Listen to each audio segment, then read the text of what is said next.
Bismillahirrahmanirrahim. Assalamualaikum warahmatullahi wabarakatuh. Alhamdulillah alamin. Wassalatu wassalamu ala rasulillah. Baik adik-adik, kali ini kita akan belajar matematika, yaitu mengenai bilangan pecahan ya. Ini untuk matematika anak SMP kelas. Hal-hal yang kita belajar adalah seperti ini: bentuk pecahan dan pengubahan bentuk pecahan dan seterusnya. Nah, untuk artinya sendiri kita lihat bahwa yang dimaksud pecahan itu adalah sesuatu yang bisa dipecah-pecah atau dibagi. Contohnya demikian: sebuah roti dibagi untuk anak, itu artinya adalah sebuah. Itu kalau dalam matematika ditulisnya adalah 1/4. Sebuah itu 1, 4 itu adalah pembaginya. Jadi pembilang 1 punya 4 ditulis 1/4. Contoh lain, 2 ekor ayam dipotong menjadi 24 potong daging ayam. Maka dalam matematika ini ditulis dengan 2/24. Dikatakan pembilangnya 2 dan penyebutnya 24. Nah, bentuk pecahan itu bermacam-macam ya. Yang seperti kita biasa adalah yang seperti tadi kita jelaskan, 3/7 atau 2/24, 1/6 dan seterusnya. Tapi ada bentuk yang lain yang namanya campuran, yaitu gabungan dari bilangan bulat dan bilangan pecahan biasa. Maka contohnya misalkan 5/4 itu kan bisa ditulis dengan 1/4. Jadi artinya ada bilangan 1 yang dikatakan bilangan bulatnya dan 1/4-nya adalah pecahan biasa. Ini yang disebut dengan pecahan campur. Ada lagi bentuk pecahan yang lain, yaitu desimal ya namanya. Tanda-tandanya adalah yang pertama ada koma, itu pemisah antara bilangan bulatnya dan bilangan pecahannya. Dan penyebutnya itu berbasis desimal. Kalau satu angka di belakang koma itu 10, kalau 2 angka berarti 100, 3 angka 1000, 4 angka 10.000 dan seterusnya. Contohnya adalah misalkan angka 3/10, maka pembilangnya 3, penyebutnya 10, maka ditulis 0,3. Jadi 3 pembilangnya dan penyebutnya adalah 10, berarti berbasis 1 angka di belakang koma. Contoh yang lain adalah 4/7/100. Jadi bilang bulatnya 4 dan pembilangnya ada 7, penyebutnya 100, maka karena penyebutnya 100 berarti berbasis 2. 0,7 bilang bulatnya adalah 4, jadi ditulis 4,07. Bentuk pecahan yang lain itu persen. Nah, persen ini sama dengan yang tadi, hanya penyebutnya itu adalah artinya 100%. Sen itu artinya 100, jadi 8/100 itu ditulis dengan 8%.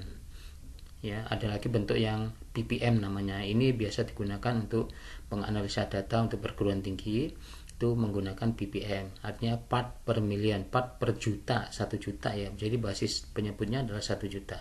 Contoh misalkan 2457 per 1 juta itu tulis 2457 ppm. Nah, untuk mengolah pecahan, jadi menyelesaikan soal-soal pecahan itu kita harus mengubah pecahan biasa. Nah, kalau misalkan ada suatu pecahan campuran, maka kita harus rubah menjadi pecahan biasa untuk mempermudah penyelesaian soalnya. Jadi dari pecahan campuran ke pecahan biasa itu metodenya adalah dikalikan bilangan bulatnya ya dengan penyebut, kemudian hasilnya tambahkan dengan pembilangnya, itulah sebagai pembilang. Contoh misalkan 27/16, maka pembilangnya adalah penyebutnya adalah 16 ya, seperti itu. Maka pembilangnya itu adalah 2 dikalikan 16, bilangan bulatnya dikalikan penyebutnya, ditambahkan dengan pembilangnya. Jadi 32 ditambah 7 39. Jadi 27/16 itu sama dengan 39. Contoh yang lain dari pecahan desimal, misalkan kita ingin rubah menjadi pecahan biasa. Contoh adalah sekali lagi, kalau 10 itu artinya adalah angkanya 1 angka di belakang koma dan seterusnya ya. Jadi kita berikan contoh 0,25, maka kita tulis saja 25, kemudian karena 2 angka di belakang koma maka penyebutnya adalah 100. Oke.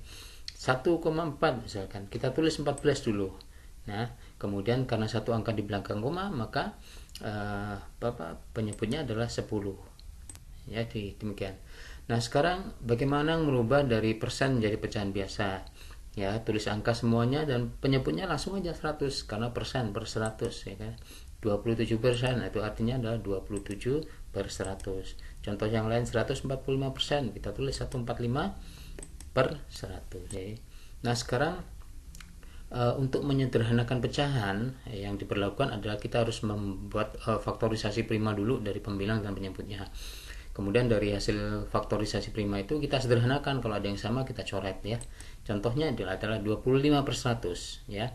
Ini kita faktorisasi primanya adalah 5 kali 5 untuk yang 5, dan 100-nya adalah 2 kali 2 kali 5 kali 5. Maka kita coret yang sama, 5 kali 5 kali 5 itu dicoret menjadi 1/2 kali 2, 1/4. Contoh yang lain, 225/90. Kita sederhanakan. 225 itu sederhananya adalah 3 kali 3, faktorisasi primanya kalikan 5 kalikan 5. Kemudian 90 itu 2 kali 3 kalikan 3 kalikan 5. Maka kita coret bilangan yang sama, 3-3-nya coret semua, 5-nya ada satu yang coret, berarti sama dengan 5/2. Disederhanakan lagi, 2,5 ya. Oke. Nah, sekarang bagaimana dengan penjumlahan dan pengurangan, proses penjumlahan dan pengurangan pecahan? Kalau sama-sama desimal, ya gampang, tinggal menambahkan aja, ya, asal kita setarakan atau sejajarkan ya di bagian komanya, jangan sampai salah. Nah, kalau sama dengan kalau dalam bentuk sama-sama persen atau ppm, ya tinggal jumlahkan seperti biasa dengan belakangnya ditambahkan persen atau ppm.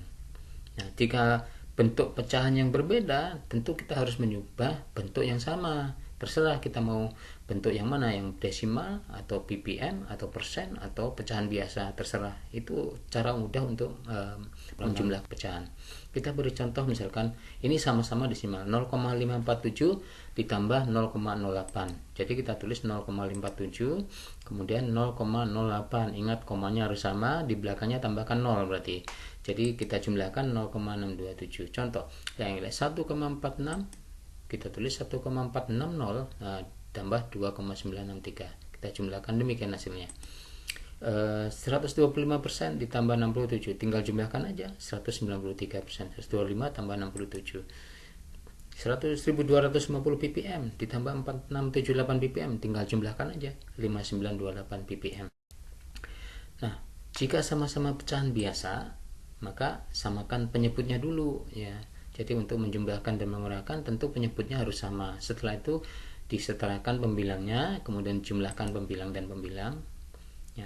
Oke, contoh misalkan 2/3 tambah 1/4. Jadi bilangan 3 dan 4 ini tidak sama penyebutnya, maka dicari KPK-nya. Nah, KPK-nya adalah 3 kali 4. Jadi disetarakan pembilangnya yang di atas, yang 2 itu tentu dikalikan 4 dan yang 1 dikalikan 3, sehingga 8 ditambah 3 per 12 menjadi 11/12. Contoh yang lain, 5/6 ditambah 7/9. Nah, 6 dan 9 itu KPK-nya adalah 18 ya. 2 kali 3 kali 3. Maka kita hitung sekarang 2 kali 3 kali 3.